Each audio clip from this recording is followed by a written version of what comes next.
आप सभी को मेरा नमस्कार। एक बार फिर से स्वागत है आपका मेरे YouTube चैनल जोगाओ सर पर। बच्चों, पिछले अध्याय में हम लोगों ने त्रिकोणमिति के बारे में काफी विस्तार से चर्चा की थी, जिसमें हमने त्रिकोणमिति की प्रश्नावली 8.1 और 8.2 में हमने काफी विस्तार से चर्चा की थी। प्रश्नावली 8.1 को हमने दो खंडों में बांट करके सारे के सारे प्रश्न हल करने की कोशिश की थी। ठीक उसी प्रकार प्रश्नावली 8.2 को भी हमने दो खंड में बांटकर सारे के सारे प्रश्न हल करने की कोशिश की थी। बच्चों, अब हम आगे चलेंगे अध्याय त्रिकोणमिति की प्रश्नावली 8.3। उससे पहले मैं आप लोगों से रिक्वेस्ट करूंगा कि यदि आप लोगों ने अब तक मेरे YouTube चैनल को सब्सक्राइब नहीं किया है या आप मेरे YouTube चैनल पर नए हैं तो सबसे पहले आप मेरे YouTube चैनल को सब्सक्राइब कर दीजिए और पास में बेल आइकन को दबा दीजिए, ताकि आने वाले हर नए वीडियो की नोटिफिकेशन आप लोगों तक पहुंच सके। आने वाले हर वीडियो को आप लाइक करें, ज्यादा से ज्यादा शेयर करें, ताकि बोर्ड कक्षाओं 10वीं और 12वीं से जुड़े सारे बच्चों को मेरे जो इस प्रयास है उस प्रयास का पूरा के पूरा बेनिफिट मिल सके। तो आज हम पढ़ेंगे प्रश्नावली 8.3।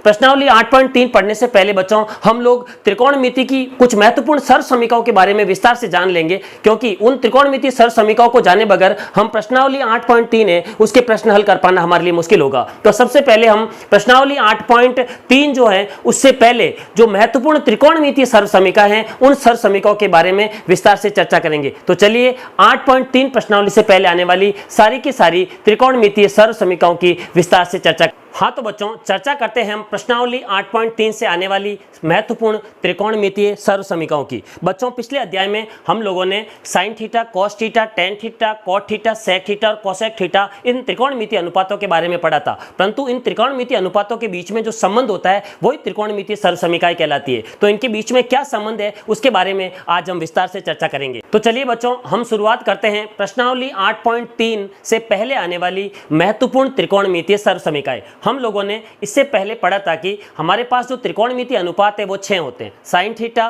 Cos theta, tan theta, cot theta, sec theta और कोसेक थीटा। ये सभी के सभी त्रिकोणमितीय अनुपात आपस में जुड़े होते हैं। इनके बीच में जो रिलेशन होता है, ये सारे रिलेशन मिलकर ही महत्वपूर्ण त्रिकोणमितीय सर्व समीकरणों का निर्माण करते हैं। हमने पढ़ा था साइन थीटा, पहले पढ़ा था हमने साइन थीटा, उसके पश्चात हमने पढ़ा था कॉस थीटा, फिर उसके पश्चात हमने पढ़ा था टेन थीटा, फिर उसके पश्चात हमने पढ़ा था कॉट थीटा, फिर हमने पढ़ा था सेक थीटा और अंत में हमने पढ़ा था कोसेक थीटा। बच्चों, हमने कहा था कि ये त्रिकोणमितीय समीकरणों में कुछ सर्व समीकरण आपस में एक दूसरे की रिवर्स होती है। तो यहाँ पे मैं आपको बताना चाहूँगा कि टेन और कॉट जो त्रिकोणमितीय सर्व समीकरण हैं ये एक दूसरे की बिल्कुल उल्टी होती है। इसी प्रकार कॉस और जो सेक ये त्रिकोणमितीय सर्व समीकरण हैं ये भी बिल्कुल एक दूसरे की रिवर्स होती है। इसी प्रकार साइन और कोसेक जो है ये त्रिकोणमितीय सर्व समीकरण भी एक दूसरे की रिवर्स होती है। तो हम कह सकते हैं कि साइन थीटा जो है वो किसका उल्टा होता है, वो कोसेक थीटा का उल्टा होता है।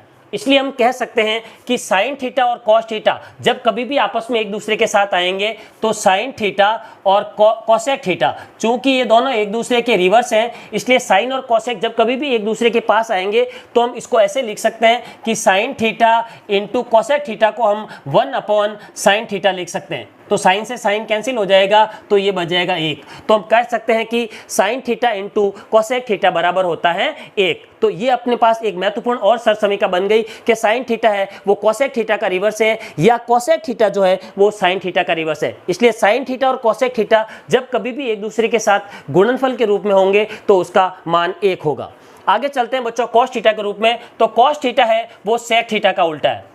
कॉस थीटा जो है वो सेक थीटा का उल्टा है। तो जब कभी भी कॉस थीटा और सेक थीटा, कॉस थीटा और सेक थीटा जब कभी भी एक दूसरे के साथ होंगे तो मैं आपको बता चुका हूं कि कॉस थीटा और सेक थीटा कॉस का उल्टा होता है। सेक थीटा को हम 1/cos थीटा लिख सकते हैं। तो इस प्रकार से एक दूसरे से कैंसिल हो जाएंगे तो हमारे पास बच जाएगा 1।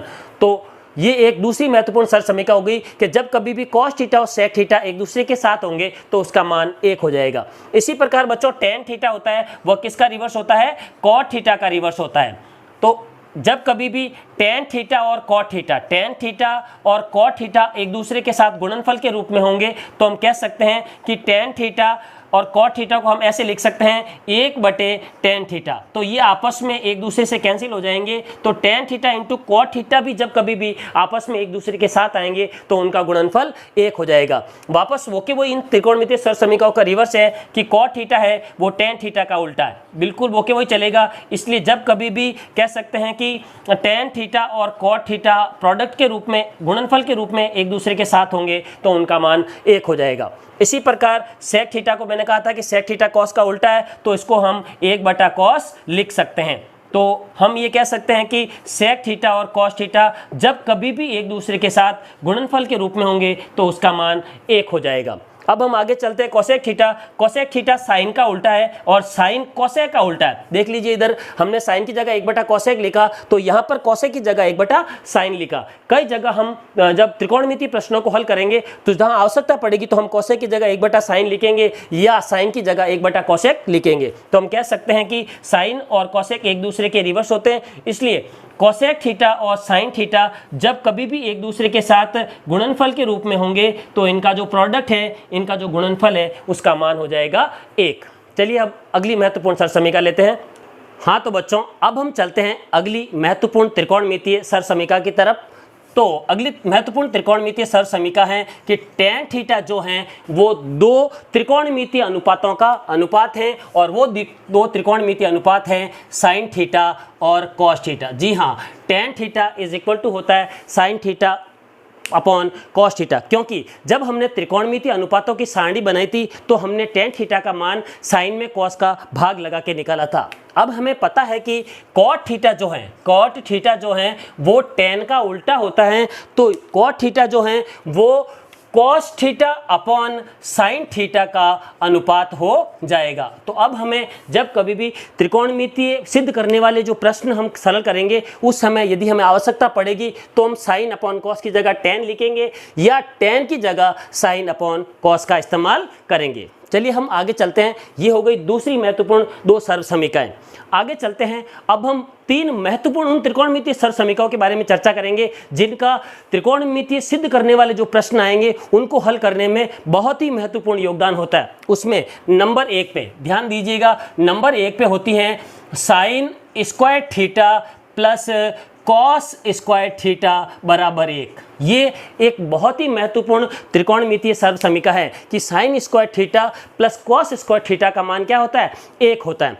अब थीटा की जगह कुछ भी दिया जा सकता है बच्चों, आपको कहा जा सकता है sine square 30 plus cos square 30, तो भी इसका मान 1 ही होगा क्योंकि दोनों कोण समान होने चाहिए। आपको ये कहा जा सकता है कि sine square 10 degree plus cos square 10 degree का मान क्या होगा, क्योंकि दोनों कोण समान है आपस में, तो sign square theta plus cos square theta का मान 1 होता है। इसलिए sine square 10 plus cos square 10 का मान भी कितना होगा, 1 होगा। तो इनकी जगह कुछ भी दिया जा सकता है, sine square P plus cos square P भी कहा जा सकता है, तो इसका मान भी 1 ही होगा। अब इन दो, ये जो त्रिकोणमितीय सरसमीका है इसको हम दो भागों में अलग अलग बांट सकते हैं कि ये इस रूप में भी ढाली जा सकती है। उस साइड में हमारे पास 1 है, ये रहा 1। यदि इनमें से किसी एक अनुपात को पक्षांतरण करके वहां लेके जाए, तो मान लीजिए मैं साइन को पक्षांतरण करके वहां लेके जाता हूं, तो साइन वहां जाते ही प्लस का क्या हो जाएगा, माइनस हो जाएगा। तो हो जाएगा 1 माइनस साइन स्क्वायर, तो इस साइड में क्या बच जाएगा, कॉस स्क्वायर थीटा। तो बच्चों इसी त्रिकोणमितीय सरसमीका का एक महत्वपूर्ण रूप और ये हो गया कि 1 minus sine square theta is equal to cos square theta होता है। इसी प्रकार उस साइड में 1 है और इस बार यदि मैं साइन की बजाय यदि कॉस को पक्षांतरण करके वहां लेके जाऊं तो 1 माइनस कॉस स्क्वायर थीटा रह जाएगा और इस साइड में बच जाएगा साइन स्क्वायर थीटा। तो एक जो महत्वपूर्ण त्रिकोणमितीय सरसमीका हम लोगों को मिली थी कि sine square theta plus cos square theta is equal to 1, तो इस त्रिकोणमितीय सरसमीकाओं से हम लोगों को दो और महत्वपूर्ण त्रिकोणमितीय सरसमीकाएं प्राप्त हो जाती है और वो है sine square theta plus cos square theta is equal to 1। इसका मतलब दो और हो गया, 1 minus sine square theta is equal to cos square theta या 1 minus cos square theta is equal to sine square theta. इससे अगली हम त्रिकोणमितीय सरसमीका लेंगे। ध्यान दीजिए बच्चों, ये त्रिकोणमितीय सरसमीकाएं बहुत ही महत्वपूर्ण है। त्रिकोणमितीय प्रश्नों को जब हम हल करेंगे तो इनकी हमें बार बार आवश्यकता पड़ेगी। जहाँ कहीं भी हमें आवश्यकता पड़ेगी 1 माइनस कॉस स्क्वायर थीटा की जगह साइन स्क्वायर थीटा पुट करना पड़ेगा। जहाँ हमें आवश्यकता पड़ेगी 1 माइनस साइन स्क्वायर थीटा, उसकी जगह हमें कॉस स्क्वायर थीटा लिखना पड़ेगा।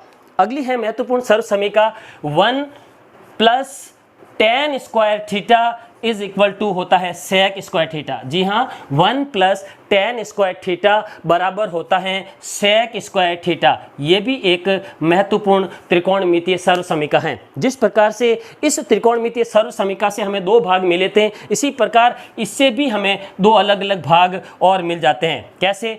उस साइड में हमारे पास सेक स्क्वायर थीटा है। क्या है? Sec square theta. और हम यदि tan को पक्षांतरण करके वहां लेके चले जाएं तो प्लस का माइनस हो जाएगा। तो सेक स्क्वायर वहां पे ऑलरेडी है, ये tan पक्षांतरण करके वहां चला गया तो इस साइड में बच गया हमारे पास 1। तो जब कभी भी हमें आवश्यकता पड़ेगी प्रश्नों को हल करते समय तो sec square theta minus tan square theta की जगह हम क्या लिखेंगे? 1 लिखेंगे। इसका एक दूसरा रूप और ये भी हो सकता है कि उस साइड में है सेक स्क्वायर थीटा और यदि मैं एक को पक्षांतरण करके वहां लेके चला जाऊं तो इस साइड में बच जाएगा मेरे पास tan स्क्वायर थीटा। ये हो गई दूसरी महत्वपूर्ण सरसमीका। इसी सरसमीका के दो अलग अलग रूप हो गए। तो हाँ, 1 plus tan square theta is equal to sec square theta कहें, चाहे sec square theta minus tan square theta is equal to 1 कहे, या sec square theta minus 1 is equal to tan square theta रहे। आपको इन मुख्य सरसमीकाओं को याद रखना है, बाकी इनसे बनने वाले जो दो अलग अलग रूप हैं वो स्वतः ही आप लोगों को याद हो जाएंगे। आगे चलते हैं हम अगली महत्वपूर्ण सरसमीका और अंतिम महत्वपूर्ण सरसमीका। वो क्या है? वो है 1 plus cot square theta is equal to cosec square theta. ये है महत्वपूर्ण सरसमीका अगली तीसरी। अब इस सरसमीका से भी जिस तरह से हमें इन तो सरसमीकाओं से उनके अलग अलग दो रूप निकाले थे, इसी प्रकार इस त्रिकोणमितीय सरसमीका से भी हम अलग अलग दो रूप निकाल सकते हैं। चलिए वो दो रूप निकाल के देखते हैं। तो इस त्रिकोणमितीय सरसमीका से वापस दो रूप कैसे निकलेंगे देख लेते हैं वापस। कि उस साइड में हमारे पास है कोसेक स्क्वायर थीटा और मैं यदि कॉट को पक्षांतरण करके वहां लेके चला जाऊं तो माइनस में हो जाएगा cot square theta. Cosec square theta वहां पे ऑलरेडी है बच्चों, और कॉट पक्षांतरण करके वहां चला गया तो cosec square theta minus cos square theta, तो इस साइड में बच गया हमारे पास 1। तो इस सरसमीका का एक रूप ये भी हो गया। इसी प्रकार कोसेक स्क्वायर थीटा उस साइड में है और इस बार यदि मैं 1 को पक्षांतरण करके वहां लेके चला हूं तो माइनस में हो जाएगा, तो इस साइड में बच जाएगा कॉट स्क्वायर थीटा। ये हो गई तीसरी महत्वपूर्ण सर्व समीका। एक बार मैं सारी सर्व समीकाओं को एक बार फिर से रिपीट कर देना चाहूंगा कि मैंने कहा था कि साइन थीटा जो है, साइन थीटा किसका उल्टा होता है बच्चों? ये कोसेक का उल्टा होता है। साइन थीटा कोसेक का उल्टा होता है, या हम कह सकते हैं कि कोसेक थीटा जो है वो साइन का उल्टा होता है। इसलिए जब कभी भी साइन थीटा और कोसेक थीटा एक दूसरे के साथ गुणनफल के रूप में होंगे तो उसका मान कितना हो जाएगा? 1 हो जाएगा। इसी प्रकार मैंने कहा था कि कॉस थीटा है वो सेक का उल्टा है। किसका उल्टा है? सेक का उल्टा। या हम कह सकते हैं कि सेक थीटा जो है वो किसका उल्टा है बच्चों? कॉस का उल्टा है। इसीलिए सेक थीटा और कॉस थीटा जब कभी भी गुणनफल के रूप में एक दूसरे के साथ होंगे तो उनका मान हमारे पास कितना हो जाएगा? 1 हो जाएगा। एक ये महत्वपूर्ण, दूसरी ये महत्वपूर्ण। वापस तीसरी मैंने कहा था कि टेन थीटा जो है किसका रिवर्स होता है बच्चों? कॉट का रिवर्स होता है, कॉट का। इसी प्रकार कॉट जो है किसका रिवर्स होता है? कॉट टेन का रिवर्स होता है। इसीलिए जब कभी भी टेन थीटा और कॉट थीटा आपस में गुणनफल के रूप में होंगे तो इसका मान कितना हो जाएगा? 1 हो जाएगा। ये हो गई तीसरी। पहली मैंने ये बताई थी, दूसरी सरसमीका ये हो गई, तीसरी सरसमीका ये हो गई।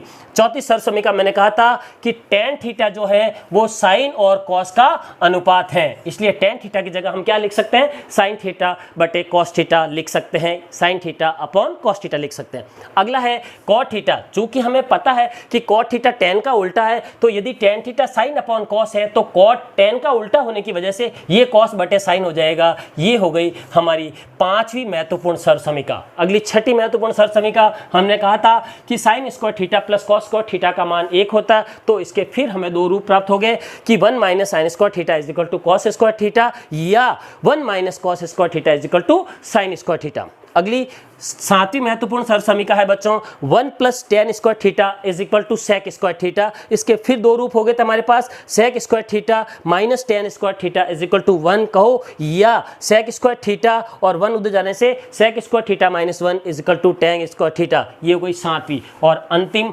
आठवीं महत्वपूर्ण सरसमीका हो गई कि 1 plus cot square theta is equal to होता है कोसेक स्क्वायर थीटा। इस हिसाब से इसके फिर दो रूप हो गए, cosec square theta minus cot square theta is equal to 1 या कोसेक स्क्वायर थीटा और -1 is equal to cot square theta. यदि बच्चों आप इन 9 त्रिकोणमितीय महत्वपूर्ण सर्व समीकरणों को कंठस्थ कर लेते हैं तो मैं आपको गारंटी देता हूं कि प्रश्नावली 8.3 में जो सिद्ध करने वाले प्रश्न हम लोगों के सामने आएंगे और बोर्ड परीक्षा में इस प्रकार का एक प्रश्न सामान्यतः मेजर प्रश्न में, बड़े प्रश्नों में प्रश्न पत्र के डी सेक्शन में स्टैंड रहता, आप आसानी से उस प्रश्न को अटेंड कर पाएंगे। तो मुझे आशा है कि ये महत्वपूर्ण त्रिकोणमितीय सर्व समीकरण आप लोगों की समझ में आ गई होगी और आप लोग इनको अपनी नोटबुक में अच्छे से लिख करके बार बार रिपीट करते रहेंगे। वापस में अगले वीडियो में आपको प्रश्नावली 8.3 के जो प्रश्न हैं सारे के सारे इन्हीं त्रिकोणमितीय सर्व समीकरणों का इस्तेमाल करते हुए सरल करवाऊंगा, तक आप इन त्रिकोणमितीय सर्व समीकरणों को कंठस्थ कर दे। बने रहे मेरे साथ मेरे YouTube चैनल जोगाओ सर पर। मेरे वीडियो को लाइक करें, शेयर करें और ज़्यादा से ज़्यादा वीडियो को फैलाएं